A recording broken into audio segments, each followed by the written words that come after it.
Assalamualaikum warahmatullahi wabarakatuh. Perkenalkan, saya Ilham, guru elektronika SMK Negeri 1 Sopeng. Materi kali ini kita akan mempelajari itu menerapkan keselamatan dan kesehatan kerja atau K3 berdasarkan OSHA. Tujuan pembelajaran yaitu yang pertama, siswa dapat memahami dan menerapkan K3 berdasarkan OSHA. Kemudian siswa mendemonstrasikan K3 berdasarkan OSHA dalam bentuk poster. Adapun metode pembelajaran yaitu belajar mandiri atau daring. Kemudian model pembelajaran discovery learning dan bentuk penilaian yaitu berupa penugasan. Nah, coba kita perhatikan gambar yang ada di layar. Itu gambar beberapa kecelakaan kerja, baik di perusahaan, di industri, maupun di bengkel. Nah, baiklah kita masuk apa sih itu K3. Nah, kita perhatikan gambar logo ini, itu sering kita jumpai di perusahaan-perusahaan, kemudian di konstruksi-konstruksi pembangunan. Nah, itu ada terpasang atau terpajang logo seperti ini dan bertuliskan di bawahnya utamakan keselamatan dan kesehatan kerja. Nah, apa sih itu K3? Nah, K3 itu singkatan dari kesehatan dan keselamatan kerja. Merupakan suatu upaya agar pekerja selamat di tempat kerjanya sehingga terhindar dari kecelakaan, serta untuk menjaga kesehatan pekerja dan mencegah pencemaran di sekitar tempat kerjanya. Yang mana tempat kerjanya, di sekitar tempat kerja itu berupa masyarakat di sekitar dan juga lingkungan. Nah, OSHA sendiri itu singkatan dari Occupation Safety and Health Administration. Itu adalah sebuah lembaga dari Departemen Tenaga Kerja Amerika Serikat. Kongres mendirikan lembaga di bawah Keselamatan dan Kesehatan ACT yang ditandatangani Presiden Richard M. Nixon pada tanggal 29 Desember 1970. Nah, ini OSHA itu menjamin kondisi kerja yang aman dan sehat untuk pria dan wanita yang bekerja dengan menetapkan dan menegakkan standar dan dengan memberikan pelatihan, penjangkauan, pendidikan, dan bantuan. Jadi OSHA ini merupakan sebuah lembaga yang menjamin kondisi pekerja di perusahaan atau di industri, seperti itu. Nah, yang berikut, apa sih tujuan K3? Menurut Undang-Undang Nomor 1 Tahun 1970 tentang keselamatan kerja. Nah, tujuan dari K3 adalah mencegah terjadinya kecelakaan dan sakit karena pekerjaan. Nah, selain itu, K3 juga berfungsi untuk melindungi semua sumber produksi agar dapat digunakan secara efektif. Jadi, fungsi dan tujuan K3 secara umum ada 3. Yang pertama, untuk melindungi dan memelihara kesehatan dan keselamatan tenaga kerja, sehingga kinerjanya dapat meningkat. Kemudian yang kedua, untuk menjaga dan memastikan keselamatan dan kesehatan semua orang yang berada di lingkungan kerja. Yang ketiga, untuk memastikan sumber produksi terpelihara dengan baik dan dapat digunakan secara aman dan efisien. Jadi, K3 ini itu berfungsi untuk melindungi tenaga kerja atau pekerja. Nah, bukan pekerja itu sendiri saja, semua yang ada di sekitarnya, orang yang ada di sekitar tempat kerja tersebut juga dilindungi oleh K3. Nah, selain manusianya, itu sumber produksi pun juga terjaga. Yang mana disebut dengan sumber produksi itu misalnya alat produksi, mesin-mesinnya, kemudian bahan yang digunakan untuk produksi, itu semua terpelihara dengan baik. Nah, kemudian yang berikut timbul sebuah pertanyaan. Apakah kalau kita sudah menerapkan K3 ini akan terbebas dari kecelakaan kerja? Jawabannya ya belum tentu. Kenapa belum tentu?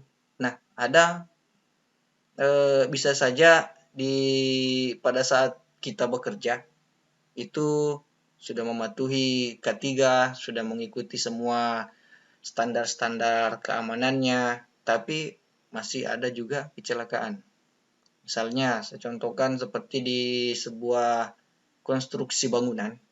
Nah, itu kalau kita lewat di pinggir-pinggir jalan, ada konstruksi bangunan, misalnya pembangunan sebuah jalan layang, itu memenuhi standar. Terpasang semua spanduk-spanduk yang tertuliskan utamakan keselamatan, utamakan K3, semua terpampang. Semua pekerjanya memakai helm sesuai dengan standar. Jadi ada semua pelindungnya. Tapi masih ada juga terjadi kecelakaan.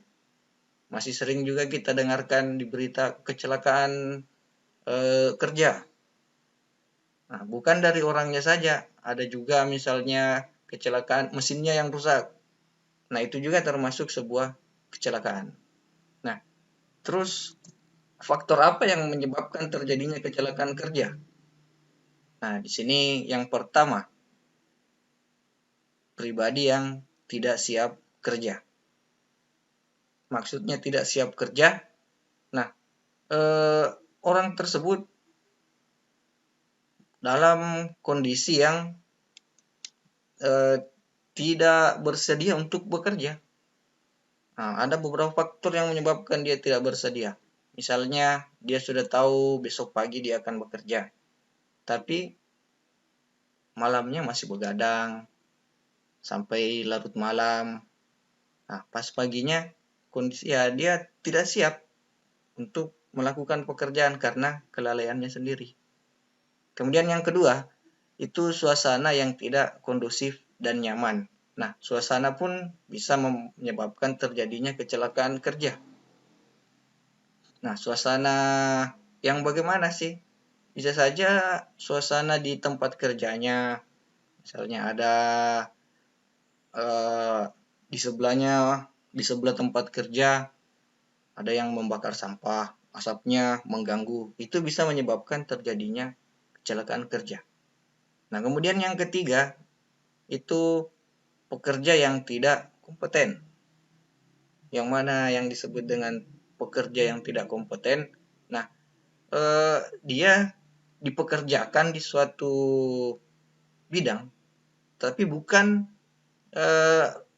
jurusannya. Misalnya, dia cuma bisanya potong kayu, dia pintar menggergaji, tapi ditempatkan di tempat aduk semen. Nah, seperti itu. Dia tidak kompeten. Pekerjaannya yang tidak kompeten. Nah, kemudian yang berikut itu peralatan atau alat yang tidak sesuai peruntukannya. Nah, ini biasa juga menyebabkan terjadinya kecelakaan kerja. Yang mana yang tidak sesuai peruntukannya? Nah, misalnya saja di suatu pekerjaan itu ada yang mau dipaku, ada pakunya, tapi palunya tidak ada. Jadi dia inisiatif, ambil tang dipakai untuk memalu. Nah, itu sudah tidak sesuai peruntukannya. Tang yang terjadi kecelakaan bisa saja tangannya yang dipukul atau bahkan tangnya itu yang rusak karena memang bukan untuk peruntukannya. Nah, kemudian yang ketiga, kondisi peralatan atau alat yang tidak nyaman. Kondisi alat dan peralatan ini misalnya baju pelindung atau baju kerja. Dia orangnya besar, tapi diberi baju pelindung yang agak sempit. Nah, jadinya ya di jadinya tidak nyaman dipakainya. Nah, ketidaknyamanannya itu memakai peralatan membuatnya tidak nyaman dan bisa menyebabkan terjadi kecelakaan. Dan yang berikut, lingkungan kerja tidak siap atau berbahaya. Nah, ini juga bisa memicu terjadinya kecelakaan kerja. Yang selanjutnya, penerangan tidak cukup, kotor, dan tidak teratur. Nah, ini sering juga kita jumpai baik di tempat kerja atau bahkan di bengkel sendiri, itu penerangan misalnya tidak cukup atau kotor. Yang paling sering sih kotor. Nah, itu bisa menyebabkan juga terjadinya kecelakaan kerja. Kemudian yang berikut, perlengkapan keselamatan kerja yang kurang. Dan yang terakhir itu bekerja tidak sesuai SOP. Jadi setiap pekerjaan itu pasti ada standar operasionalnya. Jadi kalau tidak diikuti ya bisa saja menyebabkan terjadinya kecelakaan. Nah, kita perhatikan gambar yang ada di sebelah kanan, itu ada contoh-contoh sebuah poster tentang K3. Ada pekerjaan belum berakhir hingga peralatan dikembalikan ke tempat semula. Yang sebelahnya lagi waspada. Nah, ini contoh-contoh poster. Nah, tugas yang pada pertemuan ini itu ada membuat poster tentang K3. Contohnya ada di sebelah kanan di layar Anda bisa lihat, itu ya, salah satu contohnya. Itu kita buat posternya di kertas A4. Pembuatannya bisa digambar manual lengkap dengan tulisan-tulisannya atau menggunakan komputer. Jadi kalau Anda misalnya hebat menggambar, bisa menggambar, nah itu bisa digambar di kertas A4, digambar saja, kemudian difoto, kemudian tugasnya nanti dikumpul di classroom. Kalau Anda punya komputer, nah bisa tinggal buat misalnya di Word atau di Corel dan sebagainya. Anda bisa cari referensi di internet mengenai gambar-gambarnya. Nah, itu kemudian nanti dikumpulkan di classroom, ya. Oke, jadi sekian pertemuan kita kali ini. Kalau ada tidak dimengerti, ada yang mau ditanyakan, nah silahkan di classroom kita diskusikan. Sekian, Assalamualaikum warahmatullahi wabarakatuh.